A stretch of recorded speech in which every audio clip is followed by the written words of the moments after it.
Hello and welcome to Express News. In the next half an hour, we'll get you all the latest news and updates. I'm Abhishek Mahajan. Let's start with our top story. Prime Minister Narendra Modi released financial assistance of around rupees 2,691 crore to over 6 lakh beneficiaries in Uttar Pradesh under Pradhan Mantri Awas Yojana Gramin. The financial assistance will include release of first installment to 5.30 lakh beneficiaries and second installment to 80,000 beneficiaries who have already availed first installment of assistance under Pradhan Mantri Awas Yojana Gramin. Each beneficiary is given 100% grant of rupees 1.20 lakh in plain areas and rupees 1.30 lakh in hilly areas. Prime Minister Narendra Modi has said that Atmanirbhar Bharat has direct connection with self-confidence of the countrymen. An own house under Pradhan Mantri Awas Yojana Gramin amplifies this confidence and makes them believe that they can overcome any problem in life. PM Modi praised UP government for fast implementation of government schemes. He said in more than 8,500 villages of UP, the work is complete and more than 51,000 land proofs were provided to the beneficiaries. Prime Minister also interacted with beneficiaries and stressed that the scheme has empowered poor and given them confidence. Union government has convened an all-party meeting on January 30th in view of the budget session of the parliament. The meeting will take place virtually. The government will seek support of political parties to ensure smooth functioning of the parliament during the meeting. Parliamentary Affairs Minister Prakash Joshi said the government is ready for discussions on any issue on the floor of the House. The budget session of Parliament is starting from January 29th. In an endeavour to break the deadlock, another round of talks between centre and farmer unions held in the national capital. Supreme Court asked centre to withdraw its plea against proposed tractor rally by farmers on Republic Day. The apex court observed that it is for the police to decide and take action. Court will not pass the orders. Niti Aayog released second edition of India Innovation Index today. The release of the second edition of the index demonstrates the government's continued commitment towards transforming the country into an innovation-driven economy. Union Cabinet has approved signing of Memorandum of Understanding between India and Uzbekistan for cooperation in the field of solar energy. Ministry of Railways has approved the naming of Howrah-Kalka Mail as Netaji Express. Howrah-Kalka Mail is a very popular and one of the oldest trains of Indian Railways which runs between Howrah and Kalka via Delhi. Chief Election Commissioner Sunil Arora said the overall law and order situation in Assam is under control. Election Commission team is on a 3-day visit to Assam to review poll preparations. The entire polling process in Assam will be completed before CBSE exam on May 4 and also before the Rongali Bihu. CEC appealed to the police parties and general public to maintain peace and harmony for a smooth polling. He also urged to adhere to the COVID-19 protocols. TMC MLA from Nadia Santipur constituency Arindam Bhattacharya today joined Bharatiya Janata Party. FIR registered against 3 persons by Mumbai police in Ghatkopar police station in connection with web series TANDAV. DRDO and Ministry of Roads and Highways will now collaborate in knowledge sharing. They signed an MOU in New Delhi today.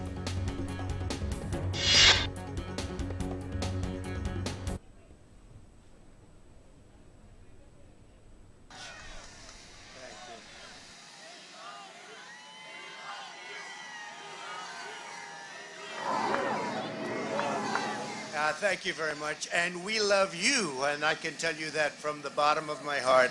This has been an incredible 4 years.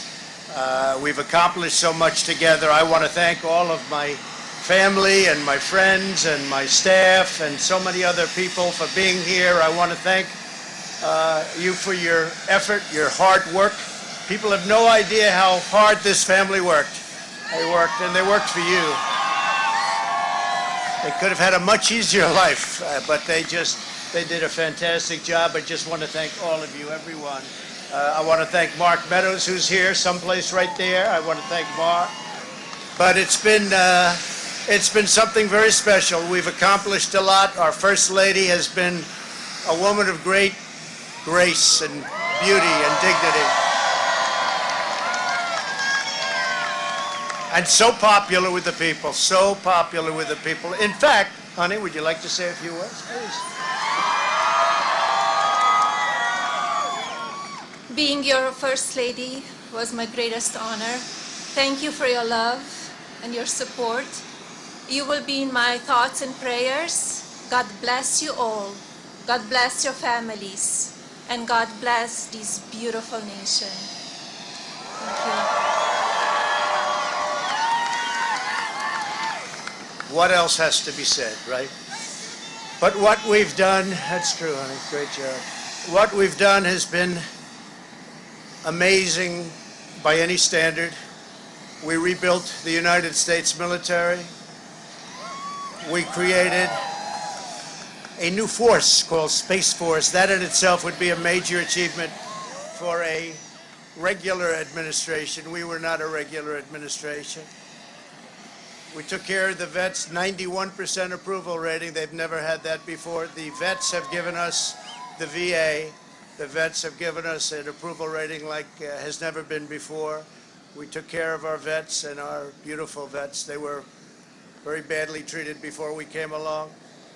And as you know, we get them great service, and we pick up the bill, and they can go out and they can see a doctor if they have to wait long periods of time. We got it so that we can sadly get rid of people that don't treat our vets properly. We didn't have any of those rights before when I came on, so our vets are happy, our people are happy, our military is thrilled. We also got tax cuts, the largest tax cut and reform in the history of our country by far. I hope they don't raise your taxes. But if they do, I told you so. And if you look at the regulations, which I consider the regulation cuts to be maybe even more important, that's why we have such good and have had such good job numbers. The job numbers have been absolutely incredible. When we started, had we not been hit by the pandemic, we would have had numbers that would never have been seen. Already our numbers are the best ever. If you look at what happened until February a year ago, our numbers were at a level that nobody had ever seen before. And even now, we really built it twice. We got hit. Nobody blames us for that. The whole world got hit, and then we built it again. And now the stock market is actually substantially higher than it was at its higher point prior to the pandemic. So it's really, you could say we built it twice. And you're going to see incredible numbers start coming in if everything is sort of left alone. Be careful. Very complex. Be careful. But you're going to see some incredible things happening. And remember us when you see these things happening, if you would. Remember us, because I'm looking at elements of our economy that are set to be a rocket ship up. It's a rocket ship up. We have the greatest country in the world. We have the greatest economy in the world. And as bad as the pandemic was, we were hit so hard, just like the entire world was hit so hard. Places that thought they got away with it didn't get away with it. They're suffering right now.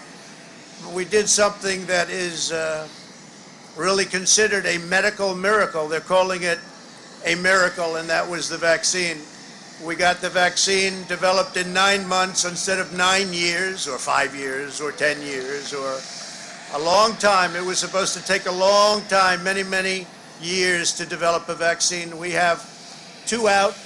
We have another one coming almost immediately, and it really is a great achievement. So you should start to see really good numbers over the next few months. I think you're going to see those numbers really skyrocket downward. And I can only say this, we have worked hard. We've left it all, as the athletes would say, we've left it all in the field. We don't have to come and say, we'll never say in a month when we're sitting in Florida, we're not going to be looking at each other and saying, you know, if we only worked a little bit harder, you can't work harder. And we had a lot of obstacles, and we went through the obstacles. And we just got 75 million votes, and that's a record in the history of sitting presidents. That's an all-time record by a lot, by many millions. In the history of sitting presidents, it's been really just an honor. One of the things we're very, very proud of is the selection of almost 300 federal judges and 3 great Supreme Court justices. That's a very big number. That's a record-setting number. And so we've done a lot, and there's still things to do. The first thing we have to do is pay our respects and our love to the incredible people and families who suffered so gravely from the China virus. It's a horrible thing that was put onto the world. We all know where it came from, but it's a horrible, horrible thing. So be very careful, be very, very careful. But we want to pay great love to all of the people that have suffered, including families who have suffered so gravely. So with that, I just want to say you are amazing people. This is a great, great country. It is my greatest honor and privilege to have been your president.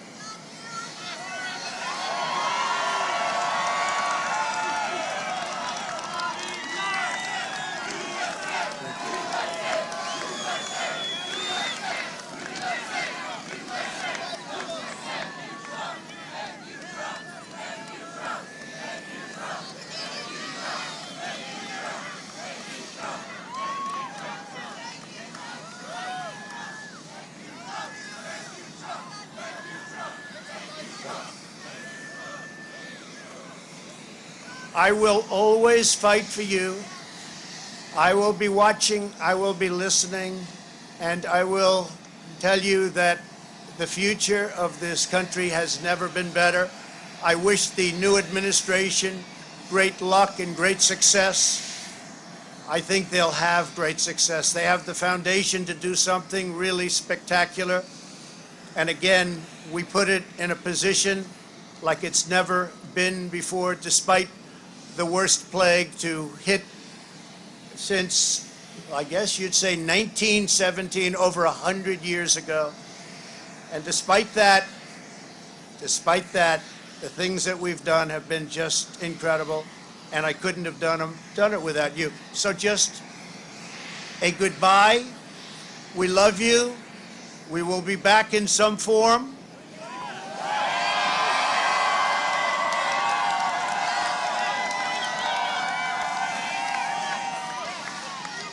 And again, I want to just, in leaving, I want to thank our Vice President, Mike Pence, and Karen. I want to thank Congress, because we really worked well with Congress, at least certain elements of Congress. But we really did. We've gotten so much done that nobody thought would be possible. But I do want to thank Congress. And I want to thank all of the great people of Washington, D.C., all of the people that we worked with to put this miracle together. So have a good life. We will see you soon. Thank you. Thank you very much. Thank you very much.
It's fun to stay at the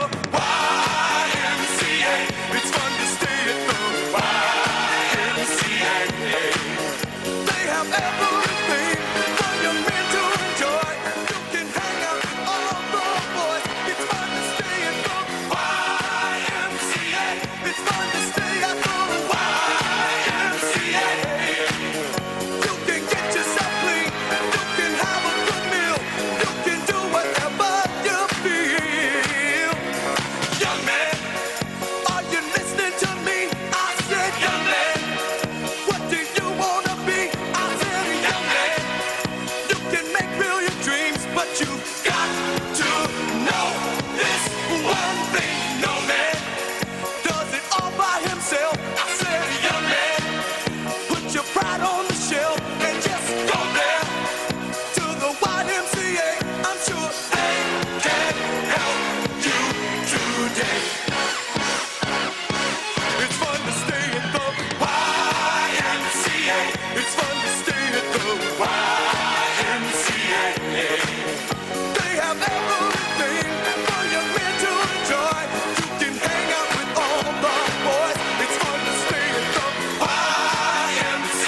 shoes. I said I was down and out with the blues. I felt no man cared if I were alive. I felt the whole world was so tired. That's when someone came up to me and said, young man, take a walk up the street. It's a place there called the YMCA. They can start you back on your way. It's fun to stay at the YMCA. It's fun to stay at the YMCA. They have everything but your mental joy. You can hang out with all the boys. YMCA. It's fun to stay at the Right, so this was outgoing United States President Donald Trump giving his last speech as U.S. President from Joint Base Andrews. He again pointed out the achievements during his tenure and said that if pandemic had not happened, the list of achievements would have been much better. His wife and First Lady Melania Trump also spoke before taking off for Florida. So going back to our Express News again, India began shipments of made in India COVID-19 vaccines to neighboring countries. The first consignment of COVID-19 vaccine arrived in Maldives. AN-32 aircraft arrived in Paro Valley, ferrying Bhutan's first consignment of COVID-19 vaccine from India. Bangladesh, Nepal, Myanmar and Seychelles will also receive vaccines from India. Sri Lanka, Afghanistan and Mauritius will also get doses once they give necessary regulatory approvals. 2 million doses of COVID-19 vaccine Covishield will reach Bangladesh in a special flight tomorrow. India accomplished a significant achievement today. Total active caseload has fallen below 2 lakh mark today to 1,97,201. This is the lowest after 207 days. The total active cases were 1,97,387 on June 27 last year. 16,988 cases have recovered and discharged in the last 24 hours. This has led to a net decline of 3,327 from the total active caseload. 72% of these active cases are concentrated in just 5 states. India's daily new cases are on a steady decline, which has also contributed to the shrinkage in active caseload. Globally, India has one of the lowest daily new confirmed COVID-19 cases per million population in the last 7 days. Total recovered cases across the states stand at 1,245,741. The recovery rate has improved to 96.70% today. A total of 6,74,835 beneficiaries have been vaccinated across the country so far. 2,20,786 people have been vaccinated across 3,860 sessions in the last 24 hours. According to the Indian Council of Medical Research, a total of 18,85,66,947 samples tested for COVID-19 so far, of which 7,64,120 samples were tested on January 19th alone. The 30-share BSE Sensex touched a lifetime high today. Sensex rose 393.83 points to end at 49,792.12. Nifty also saw a surge of 123.55 points to record a high of 14,644.70. The prices of gold rallied on the third day consecutively. Gold rose by Rs 347 to Rs 48,758 per 10 gram in the national capital, according to the HDFC Securities. Silver also gained Rs 606 to Rs 65,814 per kg from Rs 65,208 per kg in the previous trade. Rupee also rose by 12 paise to finish at 73.05 against the US dollar. Brent crude futures, the global oil benchmark, also rose 0.70% to 56.29 US dollars per barrel. And in order to create awareness about benefits of listing among small and medium enterprises, the Bombay Stock Exchange has signed a memorandum of understanding with Maharashtra government. Engineering and construction giant Larsen & Toubro has backed large transmission line orders in Bangladesh. The scope of these orders range from design to supply and installation of high voltage transmission lines. Indian car maker Maruti Suzuki India Limited has begun to the export of its off-roader Jimny from India with the first shipment of 184 units Latin American countries of Colombia and Peru. German automobile giant Audi is entering the electric car market with a joint venture with a Chinese company. Audi and its owner Volkswagen will own a 60% stake in the joint venture. Joe Biden will be sworn in as 46th President of the United States today. Supreme Court Chief Justice John Roberts will administer the oath of office to Biden outside the U.S. Capitol. Indian-American Kamala Harris will take oath as the first woman Vice President of the United States. Harris will make history as the first female and first black U.S. Vice President when she will be sworn in by Justice Sonia Sotomayor. Former President Barack Obama, whom Biden served for 8 years as Vice President, Bill Clinton and George W. Bush will attend the inauguration ceremony. Outgoing President Donald Trump will be a no-show. The inauguration ceremony will be tight on security following the recent breach of the Capitol by violent pro-Trump protesters. It will also be stripped of crowds due to the COVID-19 pandemic. In India, residents of the ancestral village of the U.S. Vice President-elect Kamala Harris held celebrations ahead of her inauguration, setting off firecrackers and distributing food. Right, we'll go across live now. Joe Biden is going in for the swearing-in ceremony.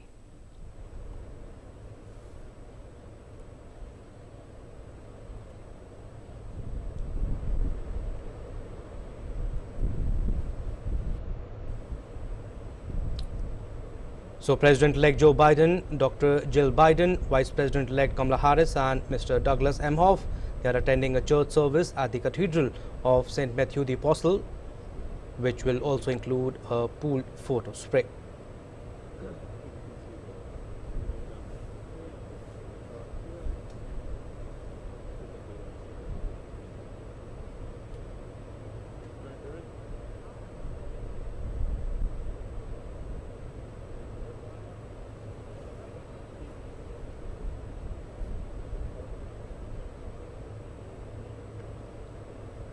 So at noon, Joe Biden will be sworn in as the 46th President of the United States at the United States Capitol in Washington, D.C., which will be open to pre-credentialed media. In the afternoon, the President, the First Lady, the Vice President and the Second Gentleman will visit the tomb of the unknown soldier at the Arlington National Cemetery in Arlington, Virginia.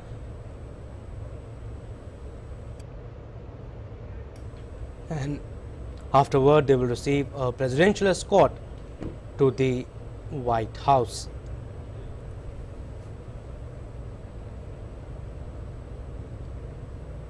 So also in the evening, the President will sign executive orders and other presidential actions in the Oval Office and swear in Day 1 appointees in a virtual ceremony. And also the President and the Vice President will then deliver remarks during the Celebrating America inaugural program.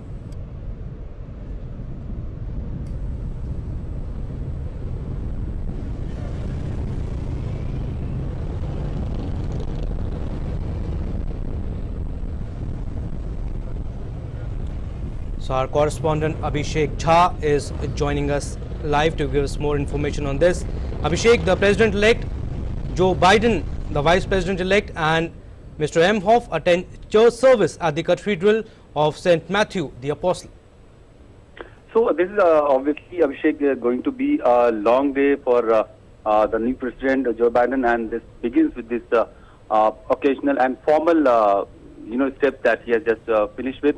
Meanwhile, we have also seen that the outgoing President Trump has left the White House in those marine helicopters, which is ceremonially sent off President to this Andrews Air Base, from where he'll be taking off to Florida. Meanwhile, he has also addressed a few of his supporters who are present at the air base. And this whole process of oath-taking ceremony and, now the focus has actually shifted to Joe Biden and his team. From here onwards, when are they going to take oath? How are they going to come out in first initial hours of his presidency? What will be his address to the nation as the president? And what will be his initial, legal initial announcements that he's going to make as the 46th president of the United States? The focus has clearly now shifted away from Trump to Team Biden and Kamala Harris. Right, and also Abhishek, you spoke about Donald Trump, the outgoing United States president. He gave his last speech, we just heard, as US president from Joint Base Andrews. He pointed out the achievements during his tenure and also mentioned that if pandemic had not happened, the list would have been a lot better in terms of achievements. Of course, Abhishek, we have seen Donald Trump defending his government all through the pandemic. While at one hand he is continuously, alleged China for bringing that pandemic and curse to the world. On the other hand, he has been at the center of criticism from this Democratic side or the opposition in his country that he has not done enough to prevent the virus from spreading at large. Mostly his supporters and he himself has not been seen in public. They have been seen not following the COVID protocol, health protocol that were mandatory, like wearing masks and social distancing, and that has caused much of controversy in the past also when in one of the meeting that was held at the White House Rose Garden, many of that event turned out to be some super spreader where so many senators and senior officials of Trump administration were found to be COVID positive after in few days' time. So all through the pandemic, while he has been defending his government steps that had he not taken those steps, it would have been a catastrophic situation, both in terms of economy and the number of fatalities that the U.S. has witnessed in these last 8-9 months. But still, as far as the opposition goes, they have said that because of Trump, that he has avoided bringing those reforms, health reforms that Barack Obama tried to bring in. There has not been enough of health infrastructure created in the country, and that has actually caused almost 4 lakh people to lose their lives due to this pandemic. And had Trump been aware and little more sensitive, it would have been avoided. So this has been the sentiment, and now with the Joe Biden taking Right, over, Abhishek. Right, and he also signed off by saying that I will always fight for you. Thank you, Abhishek. Thank you for giving us your vital inputs. That's all we have in this news bulletin. Stay tuned for more news and updates. Namaskar.